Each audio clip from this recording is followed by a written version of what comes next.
What up, folks? I'm back once again doing another video game review. And this time I'm doing WWE Smackdown vs. Raw 2006.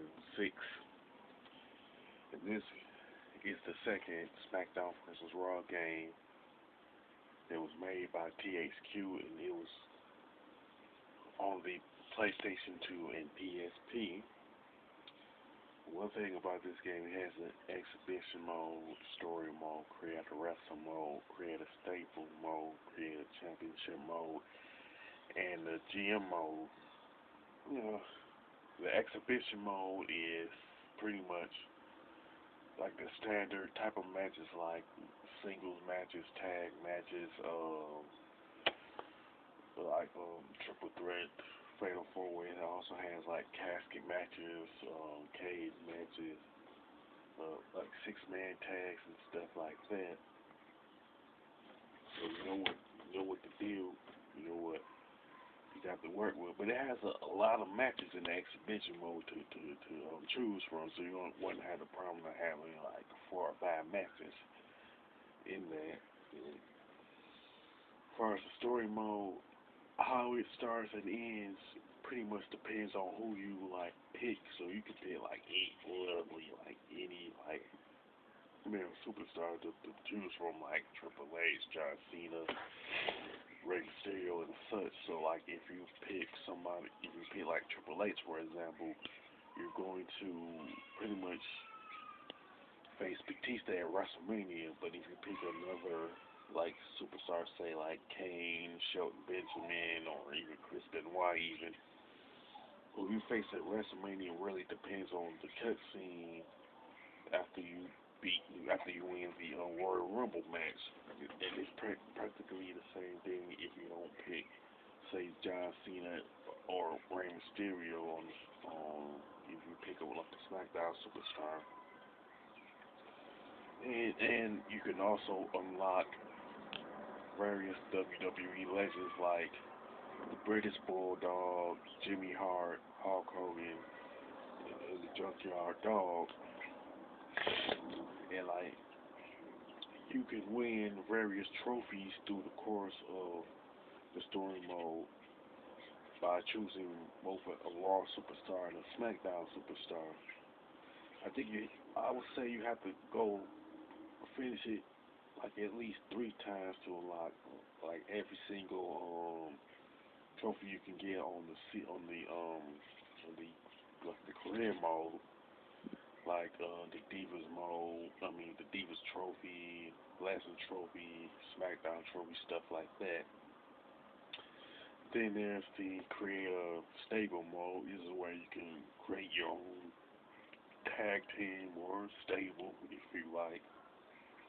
But there's some like tag teams and stables that's already they will announce in the exhibition. All you have to do is put them in like the JBL in the cabinet. Then there's the creative championship mode. What you do is take various championship models and just make your own title with it. You can name it like anything you want, and you have to spend money from the story mode that you made to actually create the belt and such. Now with the GM mode, it's pretty much what you do is like pick to be either a Raw general manager or a SmackDown general manager. You pretty much hire a certain amount of superstars based on the budget that you have. Then you assign certain ones to a particular championship. On the Raw side, you have the World Heavyweight title, the World Tag Team titles, the IC title, and the Women's title.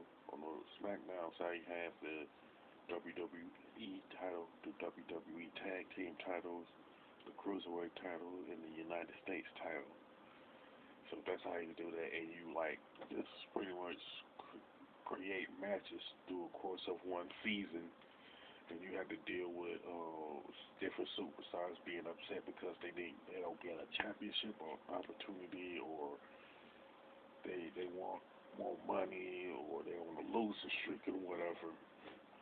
So you do have to deal with that in the GM mode. And honestly, this is pretty much the most boring mode in the entire game.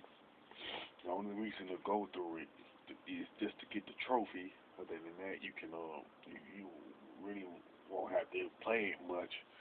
Plus, the one thing I do like is like you have like this locker room that you decorate it pretty much any way you want. So that's like a neat like addition to that.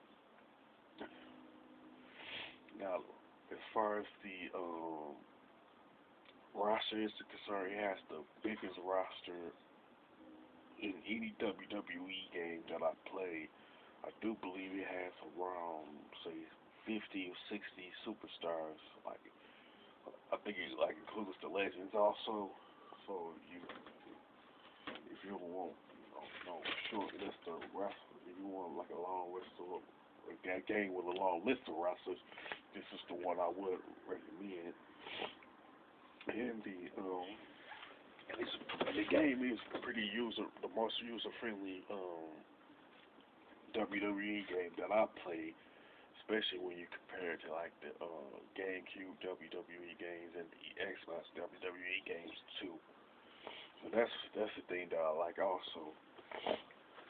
And as far as the graphics and um the design of the game, it's pretty realistic, and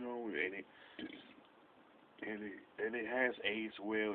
I can pretty much compare it to WWE. They are reckoning too in that regard. It did age well. It's not like WWE WrestleMania 21 where it got some bugs in it. Like as far as the soundtrack is concerned, it is pretty good, especially when you talk about the wrestlers' entrance music. Like Hulk Hogan, British Bulldog, Triple H, Batista, and all that. And as far as the control is pretty good, pretty decent. It's just that it's very hard to reverse a finisher.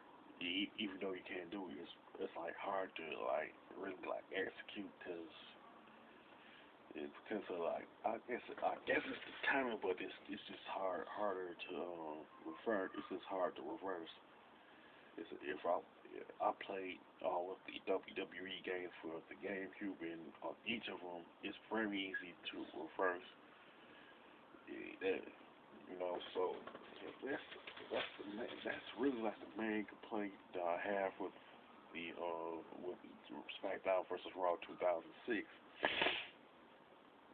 And as far as like a score, I would definitely give it a 9, because that was like really like the main complaint that I have is with those controls.